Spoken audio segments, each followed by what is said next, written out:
Welcome to the Squared Circle Jerks podcast. Once again, if you found that entertaining or your mind went to a dirty place, we appreciate you. Indeed. You are all kind of perverts. And we're here to do episode 35 and 36 of Lucha Underground. Correct. Season 3. Probably the last season of Lucha Underground, if we're being honest. The road to Ultima Lucha Tres is done. And the card is set, and these are the two episodes that got us there. Indeed. There's going to be 4 episodes of Ultima Lucha Tres, so, as they say, a month's worth of programming for one event. Holy shit, oh my god.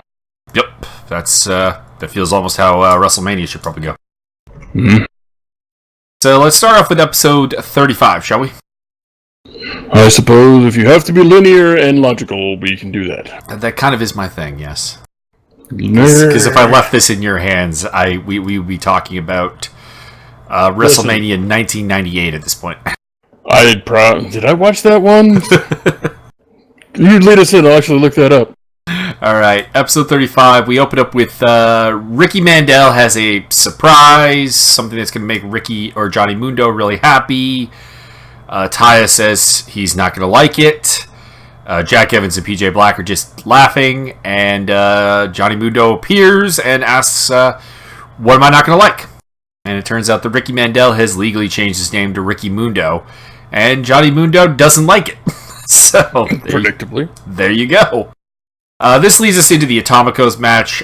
We finally get to learn who Prince Puma has chosen as his partners. The answer is Sexy Star, Cage, and Phoenix.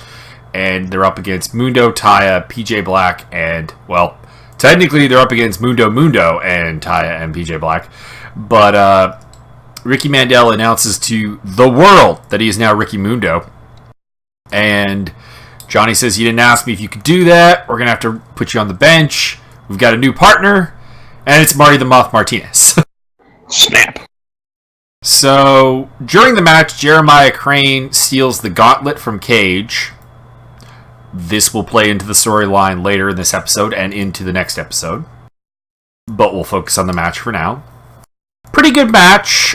Sexy Star is still unconvincing as hell in the ring. And I'm not going to dispute that she is money. Because she is. I just don't understand why she is money. We'll just leave it at that. Otherwise, match is reasonably decent, and at the end we have Mundo hit the end of the world on Puma and pick up the win, which I was surprised by. I thought that Puma's team would win the match and pin PJ Black or something, but interesting way to go. Keeps it unpredictable. I'm fine with that. Marty torments Melissa afterwards and gets slapped a bunch of times and then super kicked by Phoenix, and that finally puts him off. And this actually leads basically to next episode. We're going to get Melissa Santos in a tag team match with Phoenix versus the Martinezes. Indeed. Which I'm down for. Both of us, while we were watching this, were not sure what that was going to bring. We knew that Katrina went through the whole system in OVW, I believe it was. FCW. It was an FC. Okay, well, whatever. One of them theirs, and so we knew that was she. We knew that she was at least somewhat trained in the ring, but Melissa Santos, what was her real name? I don't recall off the top of my head. Fair enough. Anyway, basically, we were not really sure if she had any training whatsoever. So she's apparently a fitness model, and just as a slightly spoiler alert, it seems like she's been at least training for a little bit. Not a ton, but a little bit. Just keep talking. I'll look up for science purposes. I'll make sure that she is a fitness model. Pretty sure she is, but okay. We end up with, then we get a segment where Cage has chased Jeremiah Crane, a.k.a. Sami Callihan, back to Katrina's lair. He, Sami, being in love with Katrina, presents the gauntlet to her, says that you have what I want, you know what I want, and then Mil Muertes attacks him, Cage is choking Katrina because she wants the gauntlet. Or he wants the gauntlet back, which is kind of weird because, you know, he didn't want the gauntlet, then he wants the gauntlet. And this whole gauntlet thing's a bit weird. I'm just going to throw that out there. Melissa Santos appears to be her real name. Okay. Well, there you go. Do we have an answer on the actual question, though? I'm getting to that. I was just confirming that her identity was, let's see, ring announcer for Lucha Underground. She initially started out in 2012 in the relaunch of Women of Wrestling as La Niña, one half of the tag team Tropical Storm. So she's probably been wrestling for at least 5 years. All right. There you go. Didn't really seem like she'd been wrestling for 5 years, but we'll go with it. Mind you, still better than some of the girls that are getting regular time on WWE programming. So, well, you know what it is how much wrestling does she really get to do these days, and can confirm fitness model status. Whoa. Are you a little uncomfortable in your pants now? Well, there's a shoot she did in a tight red dress in the shower. Okay, I'll look that up later for research purposes. I got you, fan. Thank you for linking to that. So, what was I? Totally distracted. It's all off the. No. We just took a break mid segment. That's the problem. Cage is choking Katrina, wants the gauntlet back, tells her that the gauntlet is more powerful than her, which is interesting. She drops the gauntlet and then does her disappearing act, and then we wind up with Mill, Cage, and Jeremiah beating the fuck out of each other. And this is going to lead to a triple threat at Ultima Lucha. We'll talk a little bit more about that.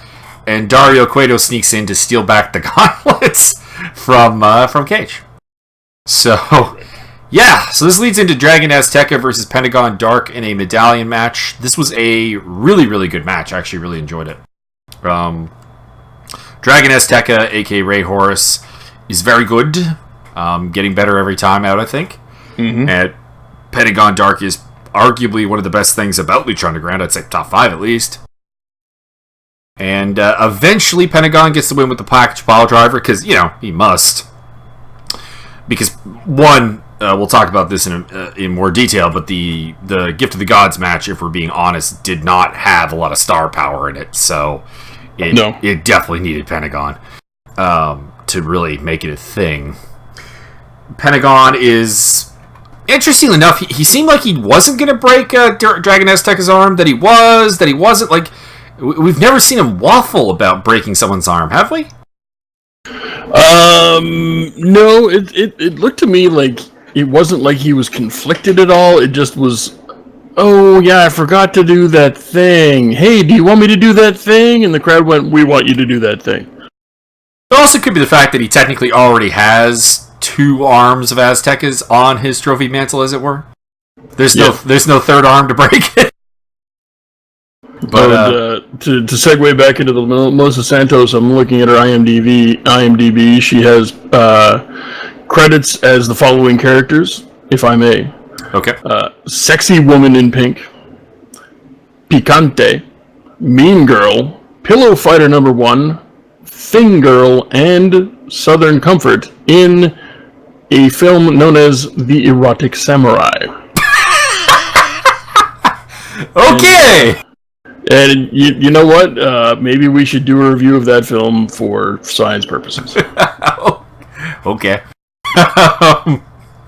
Continuing on. Oh my god, I'm looking at the fucking... Yeah. Oh, mockumentary. Okay, mockumentary about the first Asian American adult entertainer and the turmoils that he encounters when he falls in love. Okay.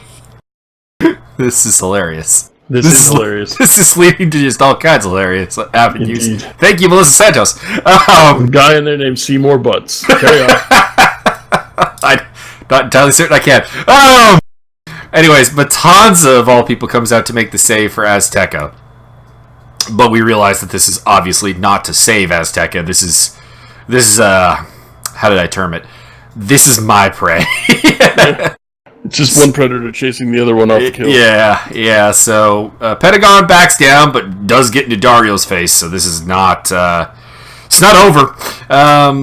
And Azteca gets thrown around for a bit by Matanza until Rey Mysterio comes out to make the save. the legitimate save.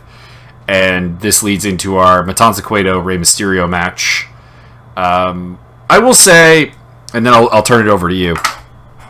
I will say that Jeff Cobb, aka Matanza Cueto, gets an incredibly large amount of his matches, despite a very limited moveset as Matanza. That's the amazing thing, because if you watch this guy as Jeff Cobb, he is a lot more, we'll say varied. I would say better, but okay, that's a matter of opinion, I suppose. But as Matanza, as a monster, he does so little but gets so much in return, and this match was a perfect example of that. His timing and body language are impeccable. I mean, you don't. The only person I can think of that did it any better were probably A, The Undertaker, B, Kane. I'm trying to come up with even a third guy on that list for, like, it's somebody who you can't see his face, or if you can, he's going to be pretty much expressionless. There's him and those two. I can't come up with anybody who's even close. No one's really coming to mind. I think Abyss has good body language, but I know that's... I guess, but you can see like not half everyone. his face. True enough. And also, all he has to do is copy Mick Foley and Kane, and that's his character anyway. True, the lack of originality there is a problem. But, yeah, so, not... it's not a must-see match in any way, this match, but it was good. It kept you engaged the entire time to the storyline being unfolding and the punishment that Rey Mysterio is eating for crossing the Cueto family. And at the end, Matanza hits a Wrath of the Gods suplex, and Dario actually prevents Rey from getting his leg on the rope. So we get the win for Matanza, and he grabs a chair and destroys Rey, and then carries him off to what I'm sure is a very dark and probably damp cell. Giggity. For we'll just let your imagination take over at that point, basically. And that was episode 35. I enjoyed it. So we go to episode 36 with we open up with Melissa Santos doing some training with Phoenix and some romance stuff, drama.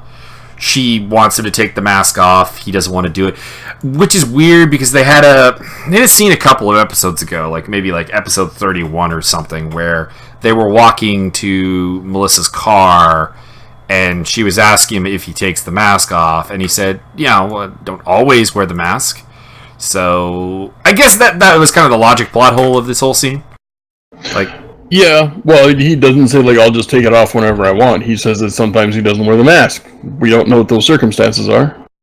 One would assume that's while you're banging Melissa Santos.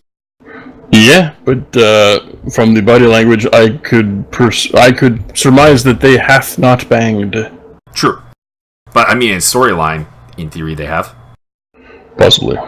So, I mean, they've been, okay, if not banging them, when you're, like, alone in private with Melissa Santos, one would think you take the mask off. Negative, never. Like, I could understand him saying, like, not while we're at the dojo, or not while we're at the temple, but, like, later. But, like, now it seems like you won't take it off at all, which is, I don't know, it's just kind of weird. He is just insecure, which is why he has the mask on, which is what he explained in the first place. That is true. Then we end up with guest announcer Famous B! I enjoyed this a great deal. I enjoyed everything about Famous B's guest announcer work, to be honest. That dude has some enthusiasm. I'm going to give you that right there. He is not a good wrestler by any means, but as a manager, as a personality, I am all over the Famous B hype train. Indeed. So we open up with Dante Fox versus Tejano, which you knew is where we were going with this because, with Famous B at ringside, we got to get the Tejano storyline back into this. Correct. So Killshot is also watching from on top of I'm just going to call it the utility closet or storage room type deal. And Famous B makes it, very clear that he's still pursuing Tejano as a client because when he introduces him, he's like, the man who I would like to have as my client, who will soon be my client. He should be hailing from infamous production or offices. Tejano! So during the match, which it's a very good match actually, if you've not treated yourself to a Dante Fox match before, he's very, very good. And Tejano, for a big guy, is also pretty good. So, we're having a really good, high-paced big man, little man match. And Famous B ends up celebrating a little bit too hard on a 2 count, thinking that it's a 3. And Tejano and him have a face-off, and Fox rolls him up to get the win. So Dante Fox defeats Tejano, moves on to Ultimate Lucha Tres, where they're going to have, the Hell of War match? Hell of War. It's going to be best of 3 falls with a stipulation per fall, which I'm looking forward to. Yeah, so that's going to be Dante Fox versus Killshot at Ultimate Lucha Tres, which hopefully will end their feud and somehow resolution it into teaming with the Mac and going for the Trios titles. Indeed. So, anyways, Tejano's going to destroy Famous B for obvious reasons. Yes. He cost him the match. When Dario comes out and says, Tejano, I need Famous B as my ring announcer, so I can't have you hurting him anymore. And makes a match for next week, or Ultimate Lucha Tres, which will be if Famous B in a 1v1 with one arm, keep in mind because he's got the broken arm, can defeat Tejano, Dario will sign Tejano's contract over to Famous B, and he will finally become his manager. I'm still laughing about the handicap match. And Famous B is making a stink. I have a broken arm! Well then, I guess that makes this a handicap match! This is a classic time where I'm watching something with a friend or family member, and they're second-guessing what's going on the screen, and then literally seconds later, it's resolved instantly. All they had to do was wait. Indeed. I'm still going to second-guess it. It's got a broken arm. This doesn't work. What the fuck are you going to do? It's going to be a handicap match! So, Stryker makes, the highly valid point that when he had 2 arms, Famous B was a much of a wrestler for Kevin the broken arm. Yep. So, yeah. And as you brought up in the intro to the show, WrestleMania 1998 was WrestleMania 14, which was the Rock versus, Austin versus Michaels with special guest referee, Mr. Michael Tyson. I knew that. That's why I used that one. I totally have seen that one, yes. I remember that specifically because the new Midnight Express was on there, as well as Bart Gunn and Bob Holly. Well, I was going to go with Cactus Jack and Charlie the Chainsaw. That one I remember very distinctly. Mm-hmm. So then we go to Dario's office for the assembly of the Gift of the Gods belt. Yes, we only get to see the last 2 ones get put in there. Son of Havoc, who is going to put himself in the main event of Ultima Lucha if he wins. And Pentagon is going to do Pentagon things. He's going to break arms, and Dario picks up the big red phone and says, "Yes, can we arrange to have a couple of medics on site for the the Gift of the Gods match?" Then we get the very awaited Mariposa and Marty the Moth versus Phoenix and Melissa Santos. Indeed. A fantastic intro from Famous B, doing his part, and take us into this. Well, for one thing, as soon as Melissa Santos in ring gear hits camera, you know that she's a natural. She's got this on lock. I don't understand. Like, as soon as her contract's available, dear Lord, please someone sign her to a contract. She has all the charisma, natural movement, everything that you would hope to have just on the way to the ring. Like, that's stuff you can't teach. You can't teach that. In the ring, just kind of jumping ahead a little bit, I think she's just a little rusty. We just now discovered that she has a history in actual wrestling, not just announcing, but I think that if she was given more goddamn practice, practice is one thing, but in front of a camera or in front of an audience is a whole other thing. And really in Lucha Underground, she's just been sitting on a stool or standing in the ring and announcing things, which she's great at. So, and she has all of the emotionality, like all the responses you need to get anybody over at any point, including herself, which is why everybody loves her and pays attention to her. Just like I was stupendously impressed. I haven't been this impressed with somebody since Lana, really. Yeah, she did her timing on like striking spots and stuff is actually very good. She did a very good whip elbow. I know there's a better name for this, but that's what's coming to mind. Phoenix whipped her into Marty the Moth, and she hit him with an elbow strike. Like that was very good. I think towards the end it kind of fell apart a little bit. She got a little bit her spots became very clunky, and I think she gassed herself out. That's possible. They were doing a lot of combo units, and I think when they're doing the combo units, it was all going well because Phoenix was kind of directing traffic.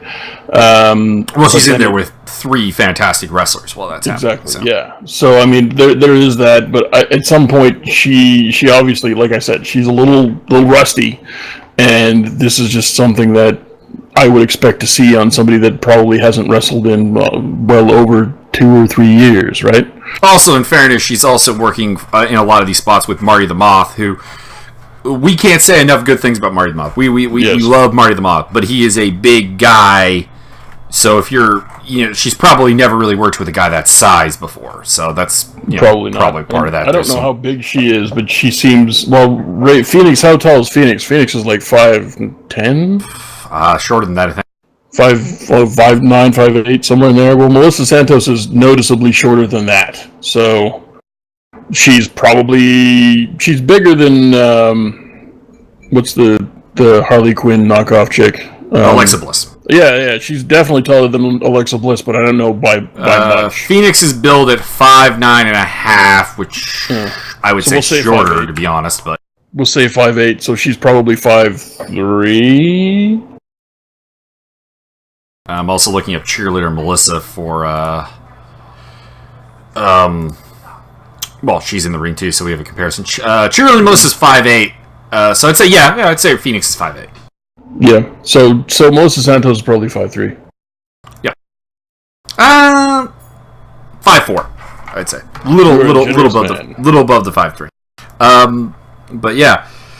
So I think that's probably part of it, because they did a super kick spot where they did the low kick, super kick, and then the high kick, super kick to Marty the Moth, and her kick was, I noted this to you, noticeably low, but at the same time, she probably won't have to kick someone like Marty the Moth in the face again, so that's kind of irrelevant. The low kick was kind of low, and then the high kick was not as high as it could be, but again, I mean, give her some more practice or more time in front of a camera, in front of a crowd, and you probably have a much better reaction. But yeah, as much as her literal wrestling needs work, be through a combination of inexperience and being out of practice, her mannerisms in the ring, body language, ability to work the crowd, top notch, absolutely top notch. It's like watching an attractive female Enzo. Like, Enzo knows all the tricks and does all the things right when he's in that ring. But, maybe not the best technical wrestler in the world, right? I think she could be very, very, very good. Maybe not as good as Taya, but pretty close. I would say better than anyone else they have on the roster, given enough time, except for... Yeah. Well, okay, I need to differentiate here. There's Mary Posa, and then there's Melissa Anderson, a.k.a. Cheerleader Melissa, and Cheerleader Melissa would be better, but she could be better than Mary Posa, because I think the character, much like Jeff Cobb, I think the character limits a fantastic talent in this regard. Which is, while I do really like the Mary Posa character, every promotion that Melissa Anderson has ever signed with that's kind of big time has not let her be Cheerleader Melissa. They're like, no, we're going to put you under a burqa, or we're going to make you act like this prima donna, or we're going to make you a butterfly assassin. And it's like, these are all not necessarily bad ideas on the face of it, but why the hell are you hiring a rather attractive and very talented wrestler to just not use her? Yeah. I don't get it. But anyways, moving on. At the end of it, they do a double team move on Melissa to get the win. They prior to this, Mariposa had tied Phoenix to the ring post, so he could not become involved in the match anymore. Which is, to be honest, where the match it fell apart a little bit, but we kind of touched on that already. Phoenix does free himself to prevent Barty the Moth from driving. What was it he took out of the lunchbox? Scissors? Scissors, I think. Yeah, it was just something pointy to cut her with, basically, and stops Melissa from getting the blade in this case. So then we move on to the main event, which is the Gift of the Gods 7-way match. I will say this right now. This is on paper, and this is not reflective of the talent in the ring, because I have a ton of respect for Ricky Reyes, aka Cortez Castro. I have tons of respect for Paul London. I'm actually really kind of into Saltador as a wrestler as well, the El Mariachi Loco. He does a really good job. And Cisco is even growing on me, although he still is probably one of the weak points of this match. And Matt Cross, all-time one of my favorite wrestlers, and Pentagon is amazing. But in terms of like storyline development and stuff, this was the weakest Gift of the Gods match I think they've ever had, star power wise. But I wouldn't disagree. It's just it doesn't really matter that much to me. And to be honest, not really sure why you keep bringing it up. Just pointing it out, and I'm only bringing it up on the podcast. I mean, I know we talked about this earlier, but that's the disadvantage of watching it and then doing the podcast right after. I'm going to repeat myself. Well, no, I'm not even. Yeah, I guess there is that, but there is. It's just it doesn't really matter. I mean, we've seen these guys. There's nobody in this ring that you or I think is bad, right? Drago.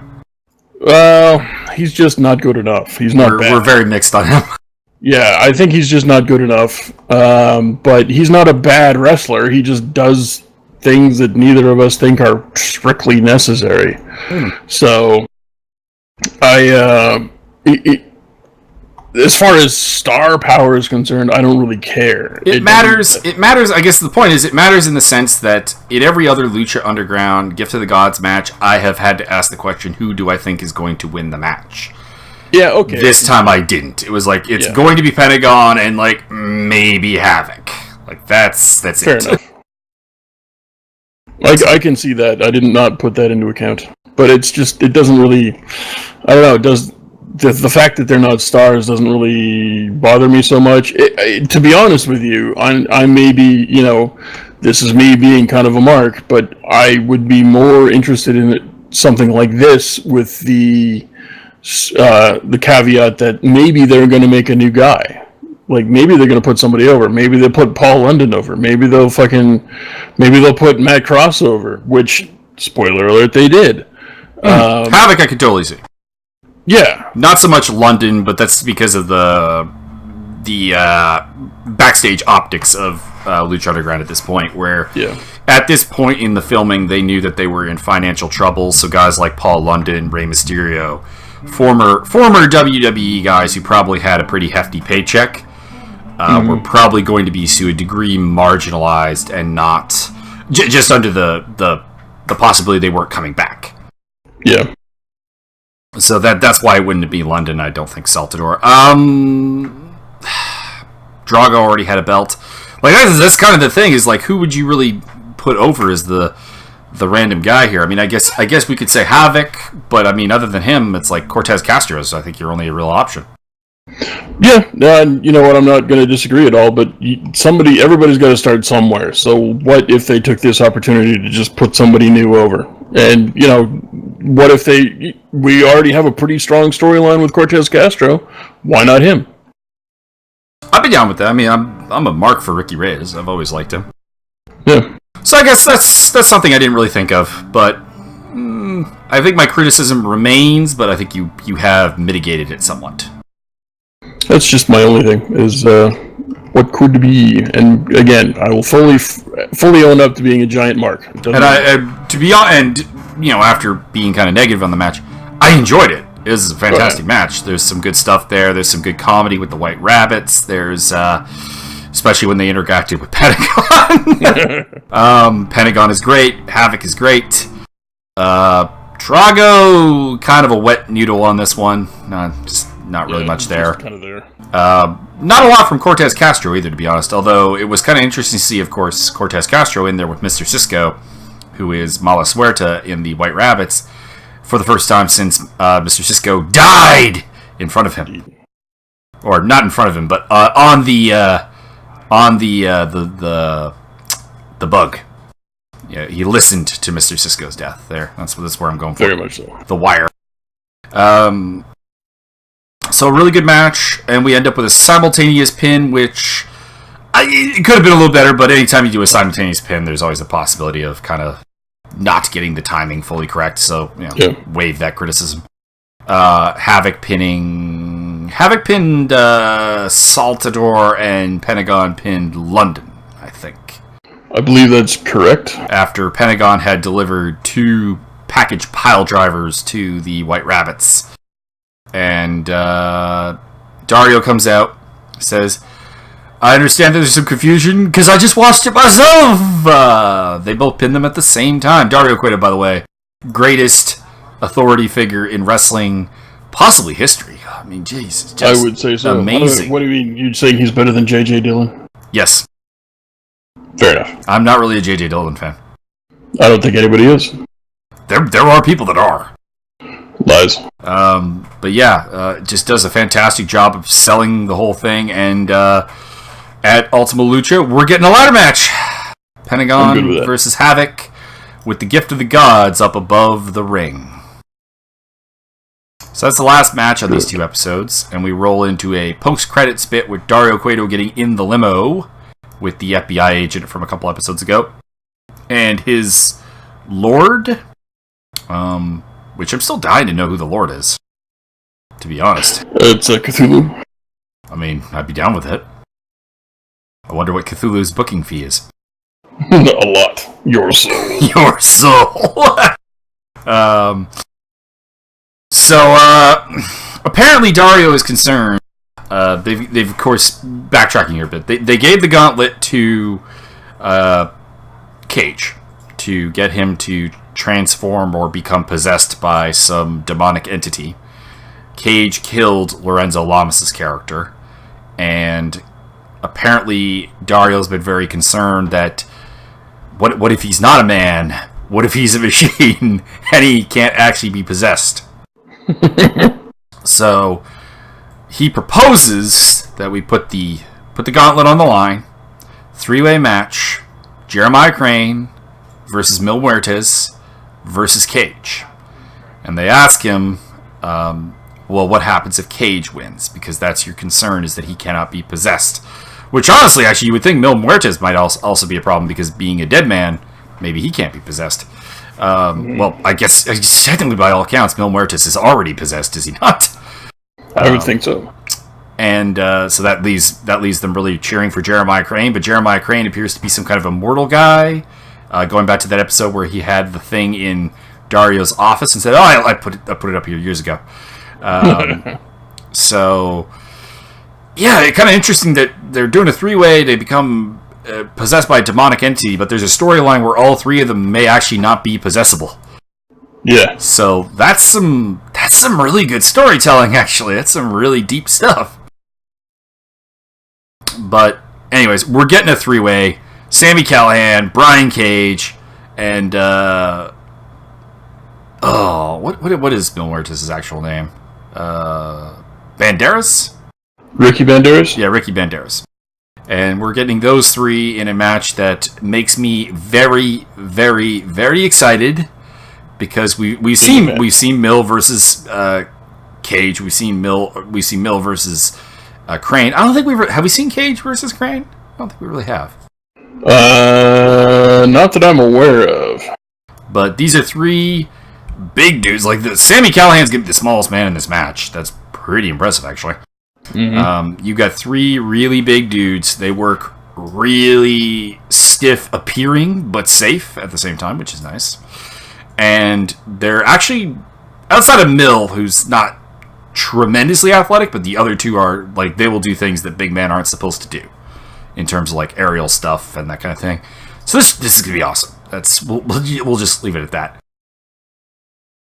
With Big Lars of the run-in. That would be cool. Hey, whatever happened to the Triad chicks? That was like a one-and-done thing? I believe that was a one-and-done thing. They didn't actually have a contract past that point. That's boring. As for Black Lotus herself, she got pregnant, so that's why she's gone.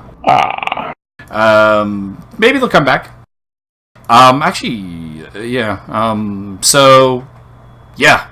We're heading into Ultima Lucha. We've got Killshot versus Dante Fox in the Hell of War match that we talked about. We've got 2 female-on-female matches with Ivelisse taking on Katrina. So we're going to get to see Katrina's first match, which in interviews on podcasts like Solid Monsters, for example, she's been talking about how she's been training basically since she got the job in Lucha Underground for an eventual in-ring debut. So I'm hoping for good things, but I don't remember her being particularly good at anything when she was in the WWE system. So we'll see. We're also going to have a last Luchadora standing match between Taya and Sexy Star. Hopefully Taya goes over. Hopefully.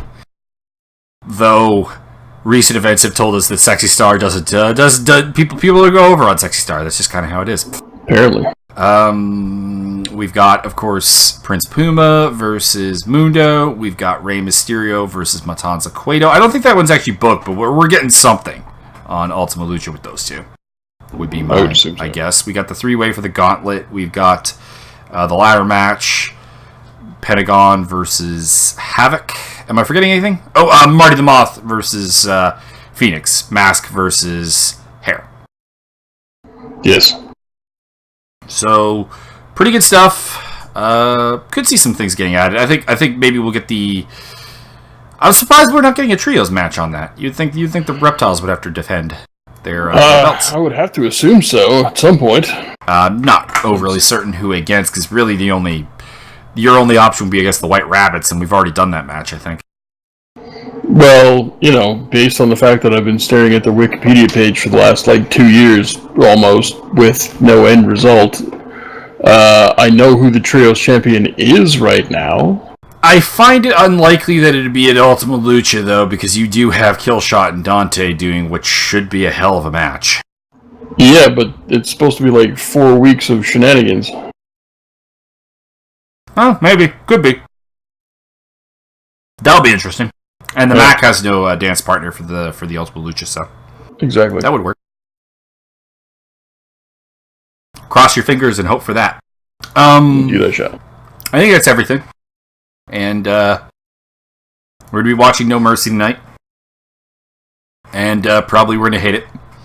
Just prepping everyone for that. Is there anything you're looking forward to on No Mercy? I mean, no, because all of the finishes are real brutally obvious. So, I mean, unless everything goes the opposite way of my predictions in the last video, there's no reason to really care. They're not going to put Braun Strowman over. They'll probably make him look strong, and then Brock Lesnar will escape with his life, and oh my god! And then by the time you get to WrestleMania, Brock Lesnar is no longer the big threat that he is, and then Roman Reigns will go over with no problem, and then it's still Roman Reigns going over with no problem, which nobody fucking cares about. I suppose I'm kind of looking forward to Strowman Brock, because there are some good things you could do with that.